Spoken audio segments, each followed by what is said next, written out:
Hörmətli izləyicilər, bu gün səbətin hazırlanması proseslərini sizə göstərəcəyik və deyəcəyik, bunun incəliklərini sizə deyəcəyik. Səbət üçün heyvanın əsas bu qabırğalı yerini götürmək lazımdır. Daha uyğundur, daha məsləhətlidir. Orada qabırğanın aralarında belə doğranış olmalı ki, sən onu təndirdə bişirib, üsulda qonağın qarşısında doğrayanda balta ilə 2 saat əziyyət çəkməsən. Ona görə də hər səbətin qabırğanın ortasında belə ağ nöqtə var. O nöqtədən balta ilə vurmalısan. Bütün qabırğaların bu hissəsi də, bu hissəsi ikisi də üz-üzə düz düşməlidir, balta ilə kəsilməlidir. Şişi əməkə vuranda birinci səbətin baş hissəsindən vurmaq lazımdır. Sonra səbətin uc hissəsindən, döş hissəsinə yaxın şişi taxmaq lazımdır. Ona görə ki, birinci bu bel hissəsindən aşağı düz uzaq məsafə olanı taxırsan şişə. Şişə taxmamışdan qabağa səbətə, onun şişə bir qısop quyruq olsa lap yaxşı olar. Quyruq ona görədir ki, ət ola bilsin quru hallı olar, yağsız olar, belə olan vaxtda şişə bir qısop quyruq taxmaq məsləhətlidir. Birinci bel tərəfindən taxırsan şişi, ikinci qabırğanın döş hissəsi tərəfindən şişi taxırsan. Bel hissəsinə olan yerinə bir balaca belə bir qısop, bir ədəd kartoşka vurulur.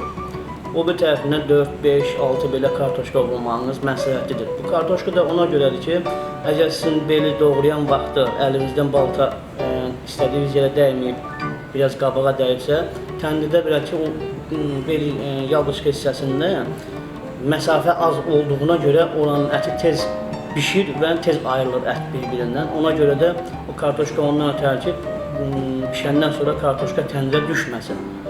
Və belə də həm belə, həm də o bir variantda belədir ki, səbətlə kartoşka qəşəng alınır. Həm vidyə, həm məsəl üçün qonaq yerində də ağzı təamlı qəşəng olur.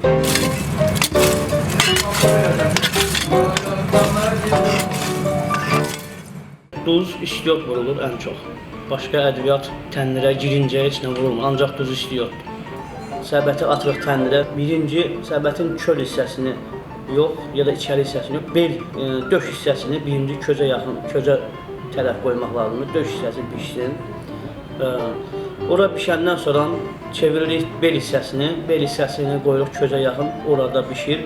Bişəndən sonra çeviririk səbətin üz hissəsini. İçəri yüzü yox, çöl hissəsini közə yaxın qoyuruq, içəri yüzündə təndirə qısırıq, közdən aralı. Ona görə ki, oradan köz qızardır, buradan təndirin istisi qızardır.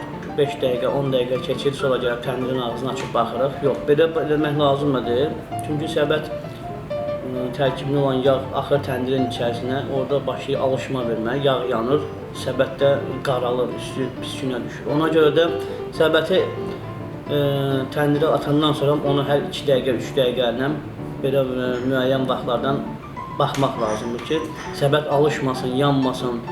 Bunu səbətə çıxardırsan, baxırsan arasına görsən, təmiz səbət əgər bişməyə 35-40 dəqiqəyə bişir. Təndirdən bişib hazır olandan sonra çıxanda ona vurulur turşu.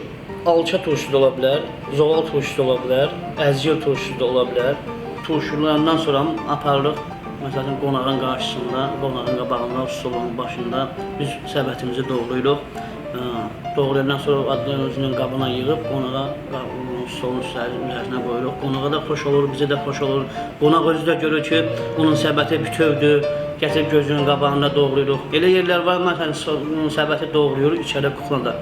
Ona görə məsləhətlidir, qonağın stolunda səbəti doğramağımız məsləhətlidir. Əziz izləyicilər, mən burada sizlə sağollaşıram və sizin hər birinizi bizim gözəl sahil restoranımıza dəvət edirəm. Məsləhətlidir, gəlib dadasınız. Sizi hamınızı gözləyirəm, gəlin dadın bizim gözəl təndirimizin gözəl təamlarını, gözəl yeməklərini. Sağ olun.